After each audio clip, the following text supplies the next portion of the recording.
welcome to today's episode of Authentic Achievements, where it's my absolute privilege to be joined by the fabulous Kyle McDowell. Kyle, welcome. Hey, Kim. Thank you for having me, man. I'm really excited to be here with you today.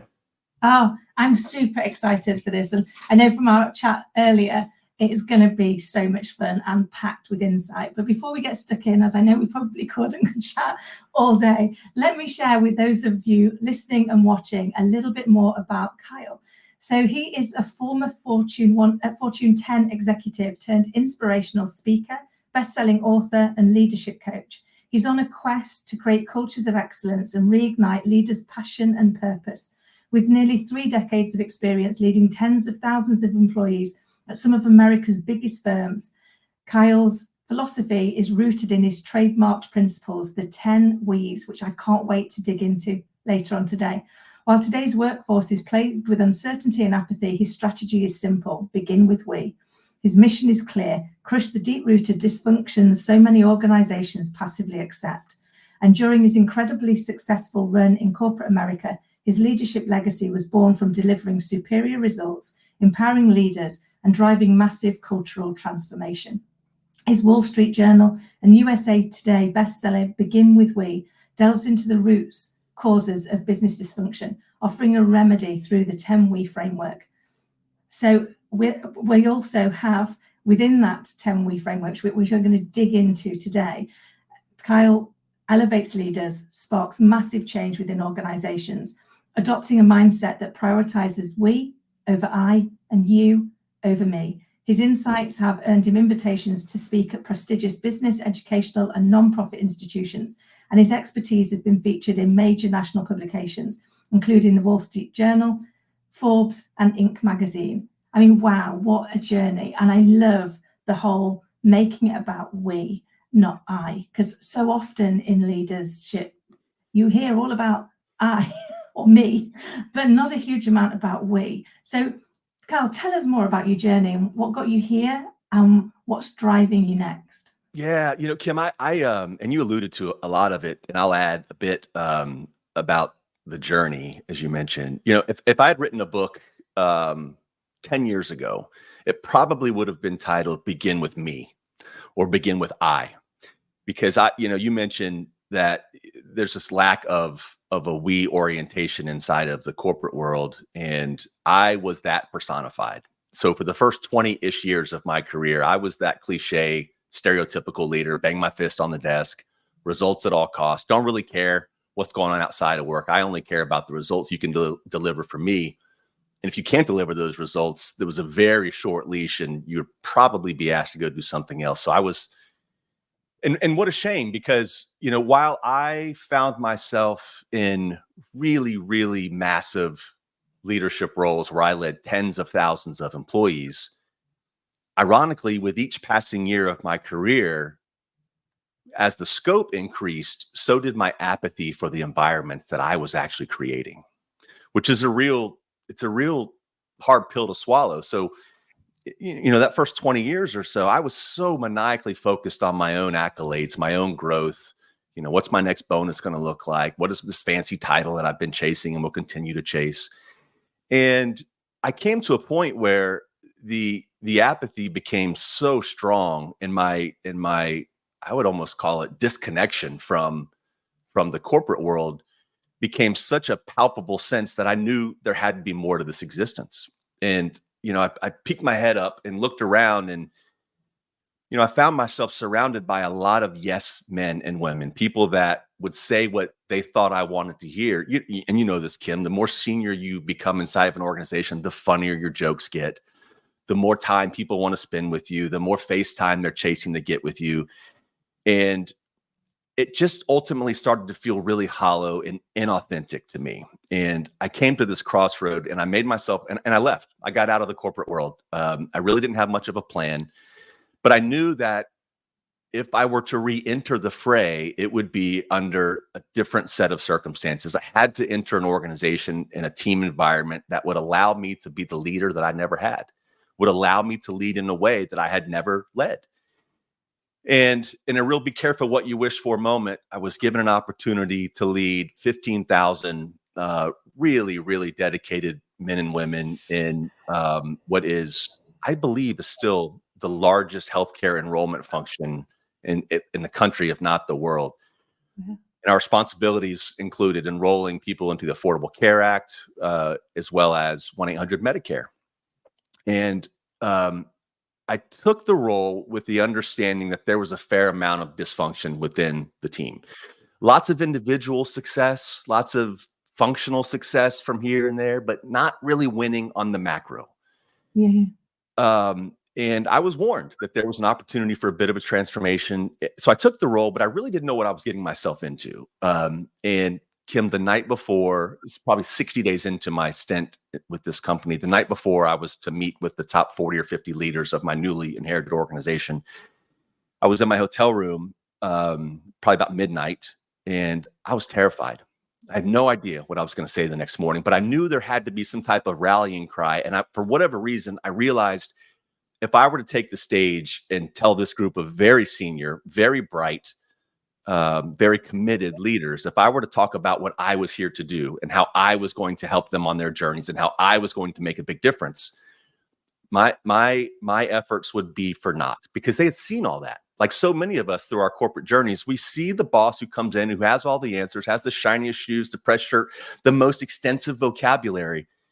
And then we see how committed they are to their own excellence, not bringing excellence out of those around them. So that evening, really with no pre-planning, I had no idea that I'd be sitting here some 7 years later, chatting with you. I created these principles. After a couple of hours in that hotel room, starting around midnight, I looked back at my laptop and I had literally only had 10 sentences. And each of those sentences began, and still do begin, with the word we. And I'm not incredibly creative, so I have the 10 we's. I stepped out the next morning and shared these principles. And there were a couple of caveats with the team. I said, listen, guys, I will hold you accountable to these principles. Make no mistake about it. This is who we will be. And I felt like I could be really direct on that, because the very next sentence I offered was, because I expect you sincerely and genuinely to hold me just as accountable. And I remember vividly, I even said, if I'm not living these principles every single day, every single interaction, you are all obliged to grab me by the ear and say, dude, you're being a hypocrite. You're not being the leader that you say you are. And what unfolded over the course of the next handful of years was a transformation, the likes of which I had never seen before. I've seen it since then because I've used the same principles. Our business results improved unequivocally across the board in nearly every single measurable. But what was more important and more impactful to me was the impact that I saw watching bosses transform into leaders, watching people genuinely care about those around them, the collective success, and pouring their heart, soul, and energy into those around them and their growth, instead of being so inwardly focused. And I'll end this long soliloquy with kind of I think one objective proof point that I think illustrates the difference one can find when we lead with an I orientation versus investing in everybody else. The first 20-ish years of my career, I'm left with maybe a handful, 3 or 4, maybe 5 people that I worked with, became close with. You know, they were colleagues or direct reports, or some type of relationship that I have managed to stay in touch with. First 20 years, maybe 5. The last 10 years, that number is probably triple, including people that used to report to me in other organizations that we still have monthly one-on-ones to check in with each other, see how we're doing, bounce leadership issues off of one another, talk about what's challenging us in our roles, talk about our next move, bouncing career paths off of one another. So, fast forward to, that was 2017 when this journey started. Fast forward to today, 2024. I took those principles, wrote the book, Begin With We. It's become a bestseller on a number of platforms. And now I spend nearly every waking minute evangelizing the value and the profound impact of principle-based leadership, but also the 10 We's, because not only have they changed my leadership journey, they've changed my personal life as well. Wow, amazing.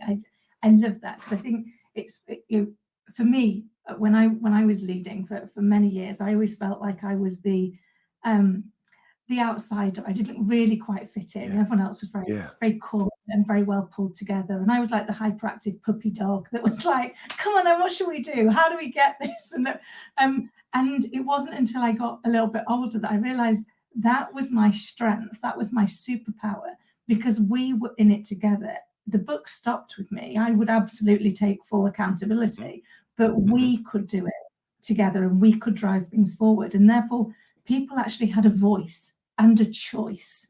And when they did both of those, it really does superpower what they will deliver for you. You know, they will walk through fire to get things done. So I'd love to hear more about the 10 We's and what they are, because I know how impactful they will be when we give people permission to see themselves as part of the solution and not just be given a task. Gosh, Kim, say that again. That's so powerful. When we give people the ability to be part of the solution, is that what you said? Yeah. So when we give people permission to be part of the solution, Permission. we're giving them permission to say, you're an equal part of this. Your voice, So true. your choice is equally important, that we all do this. So you, So true. as you said so eloquently, you know, you are asking them to hold you to account to the same level that you're going to hold them to account. So you're creating that that lack of hierarchy that allows people to really be their very best.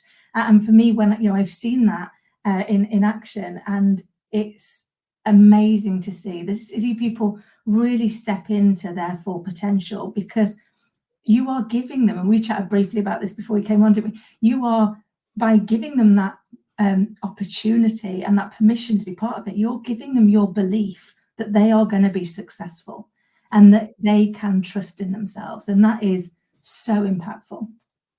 Well, and I think you're touching on what I would describe as a leadership gap. And that was that's something that I think I might use that terminology in a little bit of a different context than others. But throughout my journey, before I stumbled across principle-based leadership and the 10 We's, because I didn't create anything new, by the way, and we'll walk through them if you like, but the principles are incredibly simple. I mean, they're just so fundamental, but simple's not easy, especially when we're talking about a big group of people, a team.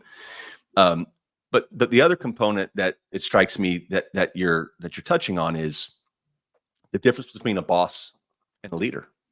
And it's so cliche, and everybody, kind of opines on this, but a boss manages things, manages tasks, manages inputs and outputs, whereas a leader does exactly what you said. And that's why I was so taken by what you said, and that's we give them permission to be a part of the solution. And it seems so fundamental, right? Of course, if you have a group of people, we have, untold number of years of experience among us. We bring different perspectives, we bring different data points, we bring different emotions and feelings, but we certainly bring different solutions. And to limit the number of solutions on the table to find the optimal outcome or the optimal environment or whatever it is that we're chasing, I call it a culture of excellence, to not include those that are most connected and closest to the work, especially those you serve externally, your customers, is just silly to me. And it took me many, many years to realize that. But the outcome and the impact we can have when we embrace the collective strength of a team versus just one-on-one, let me muscle through this on my own, is just so incredibly profound. And I am just, the only disappointment that I have is that it took me so long to find it. Yeah, but I think what you have to give yourself credit for is you did find it. And when finding it, you had the courage to run with it. Because I think often they're the things that hold us back. Is I've been like this all this time, and now to suddenly be different, well, that's a bit scary. And you mentioned in those 10 We's that, they're really simple. And as you say, simple isn't always easy. Simple also is really scary.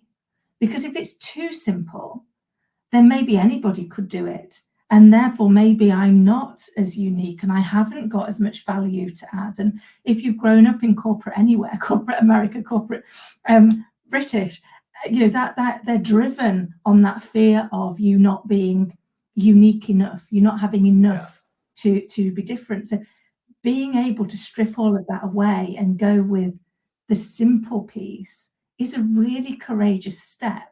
And I remember for me, the first time I embraced mine was I suddenly went for this big job, so head of UK for a global organization. And I remember thinking, this job's really big. And if I'm going to be successful at it, I'm going to have to be me. Because if I'm trying to be this well pulled together corporate being, I'm going to fail because there's too much going on. And so I remember going into that a final interview with the group HR director. And they sat there, and the very last question was, Kim, if you could sum yourself up in a word, what would it be? And I thought for a moment, and I went, loud.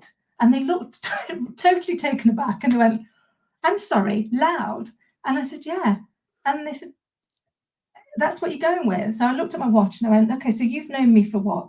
About 50 minutes? And she was like, yeah. I said, well, I said, do you think I'm loud? And she was like, actually, yes. I said, great. In that case, it's self-aware and it's honest. I'll stick with it. And she said, that's what got you the job. She said, you were the first person that didn't say, I'm inspirational, I'm driven, I'm this. Blah, blah, blah. She basically took something that could be seen as a real weakness and Yeah. said, that's how I'd sum myself up. I said, but some of that was being able to share with my team something that, like with anything, an overplayed strength becomes a weakness, an overplayed weakness becomes a strength. Sharing with them that the thing that I would sum myself up in can be my greatest gift. I run big sales teams, I do speaking, can equally be my greatest downfall, because people don't always want to be around somebody who's loud. But that's who I am, and I understand it. That means I have to work with it and adapt it. Allows people to have the space to share their greatest imperfection, which can become their strength or weakness. Kim, was there a moment or series of events, because you just talked about a pretty significant transformation in your own journey, right? You were a bit nervous, if not scared, about this new opportunity. You realized something very similar to the pivot that I made. You realized something had to be different. How did you have the wherewithal to know that, if you wanted different results and different outcomes with this new role, you were going to have to lead a bit differently? Like, what brought you to that threshold to make that decision? Oh, great question, Carl. I think it was that piece that says, and I don't know if this was the same for you, the platform was burning too much. What I had isn't what I wanted. I didn't want to continue to pretend to be something that I wasn't. And therefore, the fear of the unknown wasn't as scary as the fear of what was known. Because the fear of what was known is that this will be how I live my life. And that's not what I want to do. Yeah, I can so relate to that. Yeah. So actually, it was enough to go, what would be the worst that would happen if I really were me? I mean, you made me smile in some of your stories. I got told, I started out as a hairdresser and then went into corporate life and got told, you haven't got the gravitas or you haven't got the vocabulary to meet the potential. Yeah. So I learned, I changed, I wore head to toe black, navy if I was feeling colourful, and I changed my vocabulary and I learned all these words so that the board understood me, but the people that I was leading had no idea what I was talking about. Yeah. I was like, what's the point? What's the point? Unless they understand it and they know what's needed of them and they know that you're there to help them and to understand it. And in making the change and just accepting who I was and going, what's the worst thing that can happen? I go into this interview and I am who I am and they don't like me. Yep. Well, I'd rather find that out before I take the job and relocate hundreds of miles than after I've taken the job.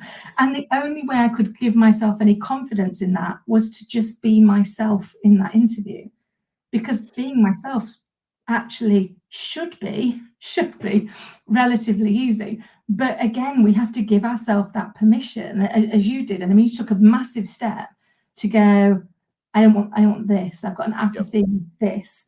But I don't know what I don't know what I do want. And I don't know if you've seen this yourself in your work, but that's one of the biggest challenges I see for individuals and organizations is they know exactly what they don't want. Yeah. But they've not got clarity on exactly what they do want. And so a lot of goals are set in the negative, a lot of expectations are set in the negative, and therefore inadvertently we create a culture where negative is the goal. Wow. That's powerful to me. So layered in what you just said is an admission of inauthenticity, the first part of your career. Yeah. And I'm connecting the dots that to the name of this show, which is so incredible, which is so cool to me, in that, you were, by most accounts, you were a pretty successful leader, but you weren't you. Yeah. And I think, and I'm so drawn to that, because that's, you know, looking back, that's how I feel. Like, yeah, I had results. I was very, you know, by most measurements, I was very successful, but I found myself unfulfilled. And it's like, am I going to continue to, you know, am I going to continue another 2, 3 decades being something and someone that I'm not? Or is there a bigger purpose here? And I think that's what a lot of us miss out on, right? So if I'm a manager at a coffee shop, I have an opportunity to deliver massive impact. And I don't Yeah. mean revenue. I don't mean CSAT scores. I mean to those and for those that you lead. If you choose to make a difference, if you choose to have an impact on someone else's life, you don't even have to have direct reports or be in a position of authority. You are in it for mankind at that point, which is, you know, it's a lofty statement. And I think sometimes when I go down this path, people think it's a little woo-woo and unrealistic. And I just don't accept that, because you don't have to be the CEO of a Fortune 10 company, lead tens of thousands of people to have an impact. You simply don't. But it's a choice, right? And it sounds like through your journey, you recognized, and by the way, I should, a bit of a side note here. I am always very curious how much of these transformations that you've gone through, that I have gone through, and so many others are chasing, how much of that is born out of experience that is just a product of age? Because, and I bring that up because I'm not naive. There are members of your audience that I probably have a lot of years on. And if I were that person in the audience, hearing some guy who's flirting with 50 talk about this transformation, how he stopped investing his time and energy into his own growth and accolades, and really genuinely and authentically put that same level of energy into those around him, I would think he's full of shit. I wouldn't believe it. So I always wrestle with, you know, did my experiences bring me to this place where I needed to make a choice to be different? Or is it just age? And we realize that the number of years on this planet is finite. And what really matters most is the legacy that you are building. And I think a leadership legacy is a really fine one to chase. You know, 2 words that a lot of people don't talk about together, leadership legacy. So I just feel like if you're in a place where you're, you know, by the way, I believe we all enter the workforce with a ton of optimism, energy. We want to do big things. We want to have an impact. We want to leave this place, maybe this company, maybe this team, in a better place than we found it. But I think in your experience, which sounds very similar to mine, we lose that optimism, the energy, and the desire to make an impact, and it's up to us to find it. So I think as a leader of a team of 1 or a team of 15,000, I think it's our responsibility to not only help deliver great results and keep build a culture of excellence, but it's also incumbent on us to try to have an impact, lift up others around us, help them on their journey, leave them in a better place than they started, so they can look back at some point and say, man, Kyle really had an impact on my journey. I'm so grateful for that guy. To me, that is worth more than any paycheck I've ever gotten. And it helps me every single day become the leader that I want to be seen as. And that's someone who is really invested in others. And it's as cliche as it sounds, the rewards that come with that, including monetary, including career growth, including those fancy titles, they will dwarf the impact and results you have as a solo show. It's irrefutable. It just takes the reps, and it takes experience, and it takes a commitment. And I think a lot of us don't have that level of commitment earlier in our careers because we've been taught that there is a better way, and that way is to focus on ourselves. Yeah, it's garbage. No, I think that's true. I think one of the other things though that's true, and then again, when I started really digging into this, and I was in my 30s probably when I started, it used to make me. I'm in my 50s now, so it's taken me a while to get to this stage. But you know, it used to make me smile. I remember sitting in a meeting. And they were having this massive debate, and they've been having this debate for a good 15 minutes. And I said, "Can I just ask a question?" And they were like, "Yeah." I said, "Do we think we're stupid as an organisation?" And they were like, "No." I said, "Okay. Do we think our customers are stupid then?" And they said, "Well, what do you mean?" And I said, "Well, you've just debated for 15 minutes about the declining sales in paper payslips." And they went, "Yes. How have we chosen to pay our people?" "Well, electronically." "And why is that?" Well, it's more environmentally friendly and it's more economical. Okay, so it's sensible choice. Why, therefore, are we so surprised that our customers have chosen to do the same? Why have we decided that we need to be different people at work than we are outside? Because it's like, I said, every one of us is somebody's customer. Equally, every one of us is somebody's friend or somebody's sister or somebody's brother, somebody's mother or somebody's father. We are who we are. How we make our decisions is the same at home as at work because they're based on our principles and our values. And yet we decide to stop thinking about the person we're selling to and we start thinking about what we want. So in the organization, the debate is about, well, they're not buying enough. What do we need to do? And it's like, the question isn't that. The question is, what is the problem they're trying to solve? And I remember once, I'm sure you could imagine the look on their face, standing up in front of a town hall, and I was the UK head of sales, and saying, the very first thing you need to remember is nobody actually wants our product. And I paused for a moment to a deathly quiet room and followed it with, let me be really clear. They don't want it, they need it. So unless they were an accountant, they did not go into business to learn to do accounts. And we were an accounting software business. I said, so we need to understand that they don't want it, they need it. So they have to have accounts to be legally compliant. If not, they can't trade, they can't run their business. But we're wasting our time creating a want in them that they're never going to have because they don't want it. They want to get the accounts done and get on with what they really want to do. So what you need to sell to them is, if I address the need, you need legally compliant accounts that meet all of the requirements for tax and all of those purposes, and I could do it in a third of the time that you do it now. How would you want to invest that time in your business? I think how many more sales you get that way? Because you've recognized, putting yourself in their shoes, they don't want it, they need it. We were thinking about, we want more sales, we're only going to buy stuff we want, therefore we'll drive them to get excited about random products, things like you can do lock date. Who cares? You do lock date. Yeah. You realize that actually every employee, every customer, every business partner, every regulator is a human being first. And they have their wants, needs, and views. And we try and meet them where they are. And I often say my greatest leadership lesson actually came from being a hairdresser. So being a hairdresser 30 odd years ago, they taught you to listen, to really understand what was important to the other person, to help them try to achieve it, and to have them leave you feeling the very best version of themselves. And if we can do that in every interaction, we've made an impact. We've made a difference. And that ripple can be as a leader running an organization, running a team. It can even be down to I loved at this point, we're just doing it for humanity. One of the things I've been encouraging my little girl to do, and she's 7, is when you spot somebody, you go, oh, you look really nice today, or like your hair looks lovely. And we never say it, do we? Because that would be awkward. We do. Good for you. Good for her, man. We need more. Yes, good for you. Sorry to cut you off, but that's really important. Yeah, but once you do that, you're amazing the ripple effect. And I did it with one lady on a train who 6 years ago, she looked like she was having a really bad day, and it was the commute to train. And I was like, I don't know her.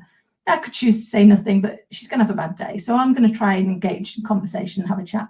6 years on, we're really good friends and we go out all the time. She's like, I really needed to talk to you that day. She said, I got a really big presentation and I was really stressing about it. And I said, I could see you were going to have a bad day and you needed somebody to give you a positive to swap. So I didn't give her a made up positive. I just listened to her and then played back. What I'm hearing is you've really got this, you understand it. I don't even work with you, but I understand that you're trying to get across this message, and this message. Am I right? And she went, yeah. I went, then you've nailed it, because you've got some randomer on a train who understands you. So you're going to go and you're going to be awesome. I think sometimes we forget that we have an impact everywhere we go and in every conversation we have. Yeah. That's why I love what you're doing, is actually making that intentional, making that done with focus and purpose and principle. And that then has such a ripple effect, doesn't it? Well, I think so, man, there's a lot to unpack there. First of all, what a really cool story. What a really cool story that you met a complete stranger. You could just read the energy on her face and you just volunteered that you got this. And 6 years later, you're still in touch. Yeah, Dude, that is so cool. Good for you. thank you. Really, really cool. I'm not pandering. That is, I mean, how that must feel for you is, I mean, there's not a lot of better feelings than knowing that you have made that connection with someone, helped them along their journey, however small or large it could have been. That's really cool. You said something though at the beginning of that story that really got my attention, and it's where I find myself spending a lot of energy, and that is this notion that the person I am outside of work is not the same as the person inside of work. And I think we could spend hours talking about why that is. Most environments, I think at the highest, most obvious level, most environments don't encourage individuality. They don't encourage innovative or even provocative thinking. So we've all been taught, get in line, stay in line, use the expansive vocabulary, have the most pressed shirt, the shiniest shoes, all these things. And I think that is the beginning of the filtering process that really mutes our ability to be our best inside the workplace. I mean, to me, the most obvious example, Kim, and I'm not sure, I'd venture to guess there's a similar phenomenon inside the UK, and I know you've recognized this, but we have two different vocabularies. There are the words and expressions that we use outside of work, and then we go to work and use very different ones. When is the last time you came home and asked your daughters or significant others how they did on their deliverables that day? Right? Did you mention circling back, putting their question in a parking lot, and swinging for the fences, during the next comer? You didn't, right? Nobody talks like that outside of work. When's the last time you came home and said, "Sweetheart, per our conversation, I need you to clean your room today"? Nobody talks like that. So when the boss speaks in this way, it's inauthentic because it's not who they are. Nobody speaks like that unless they're in an environment where that type of vocabulary is rewarded. And B, it sends the message to those that you lead that we're different. Yeah. And I firmly believe, and this is just something I think about a lot, authenticity plus relatability equals trust.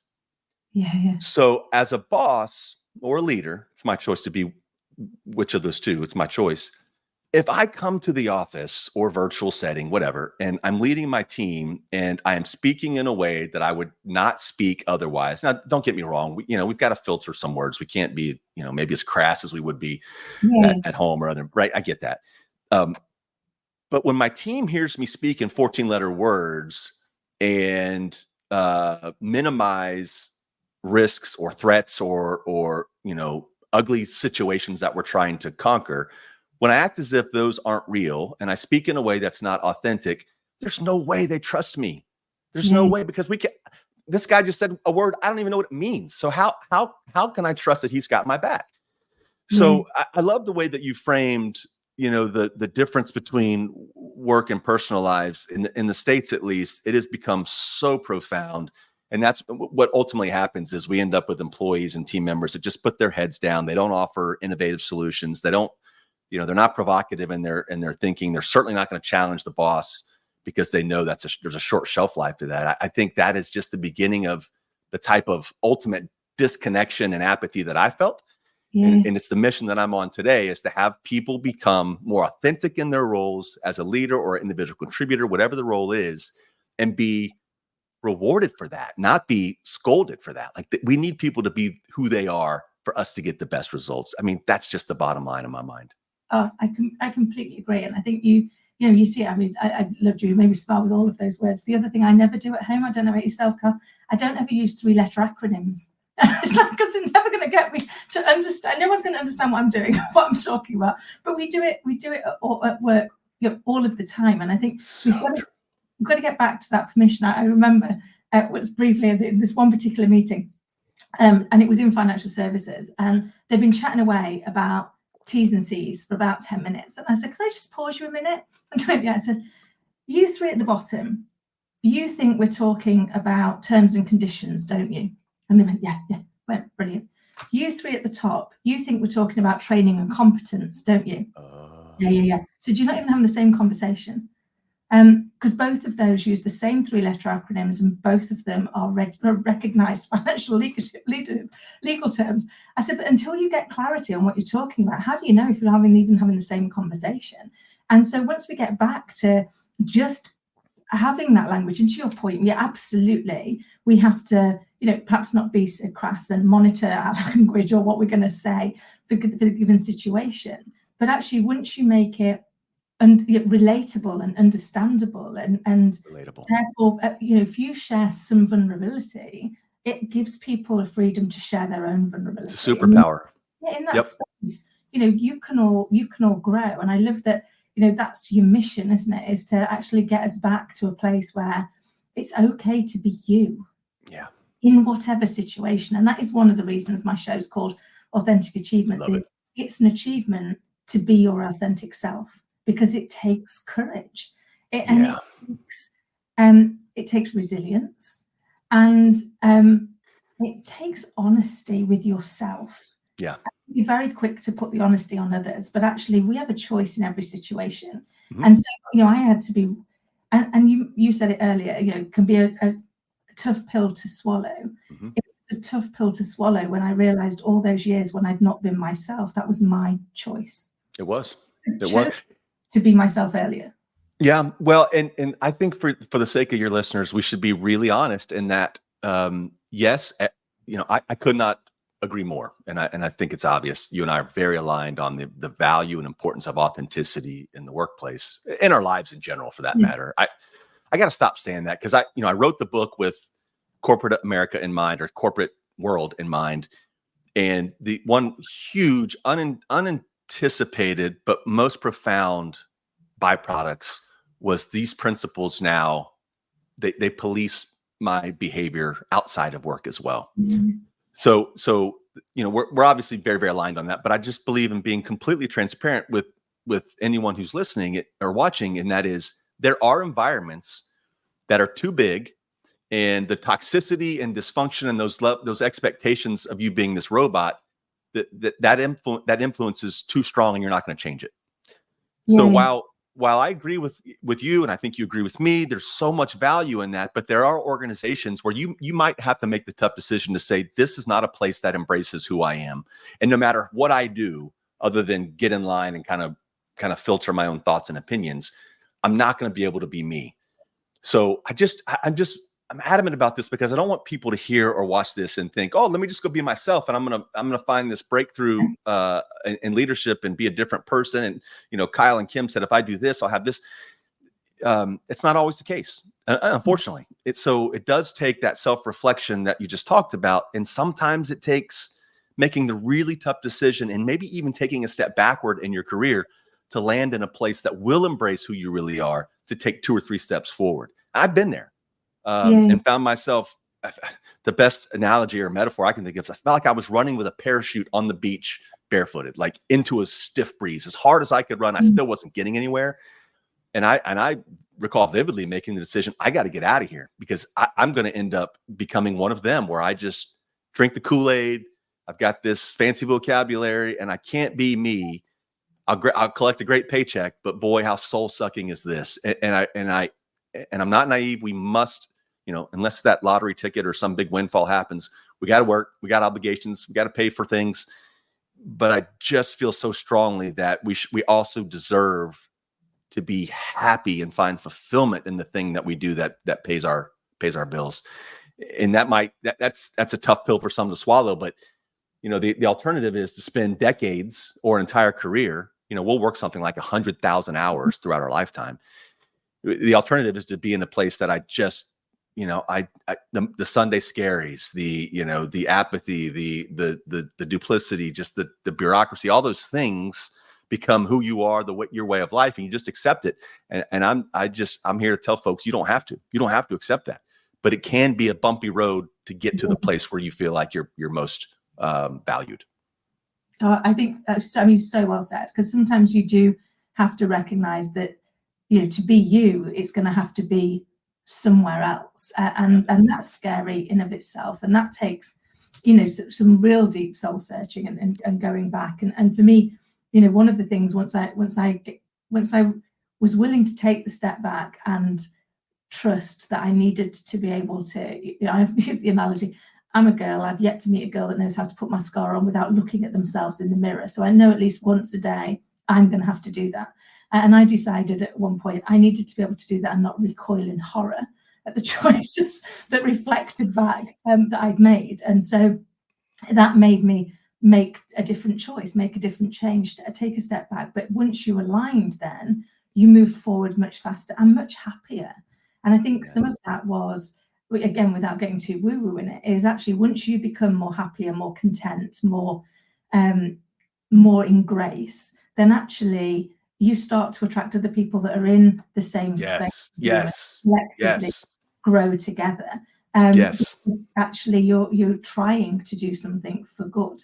And I think it changes those things, doesn't it? It allows you to align with people that want to do a similar thing, that have got a similar mission, that want to I say in every day, I adore my little girl, and so for every minute I spend away from her, I have to feel like I'm adding value to somebody, because if not, why would I not spend more time with her?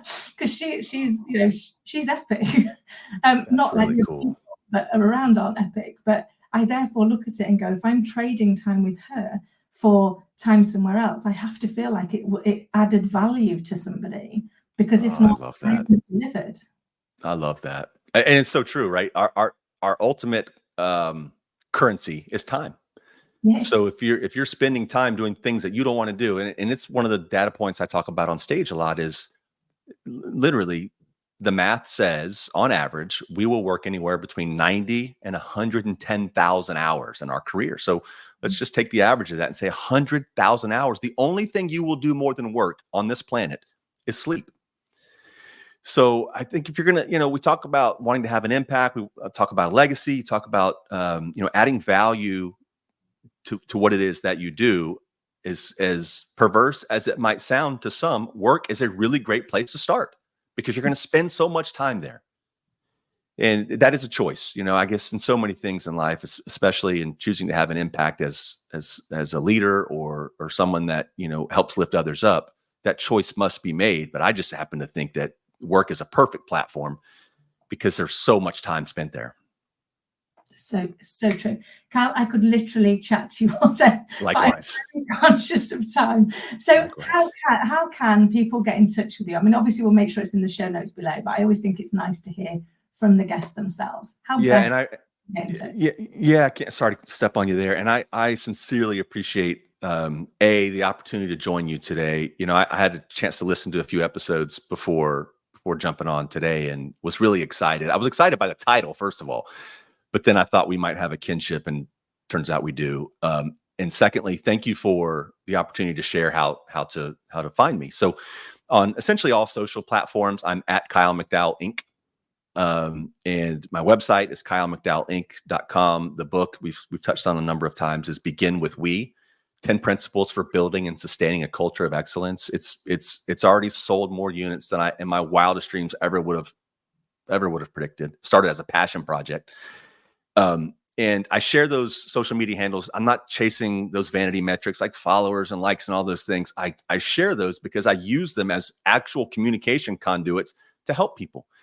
So I personally reply to every single message, sometimes not as quickly as I would like, but I do like to engage on those platforms. And what I found the most value to be is someone who is struggling with a career move, or struggling with an a-hole boss, or struggling with anything related to their career, or embracing these principles. I love to hear from folks. I love to offer my opinion. I don't have a lot of facts. I have a lot of opinions on this stuff. And that seems to be the best way to interact with those of a like mind. So thank you for the chance to share those.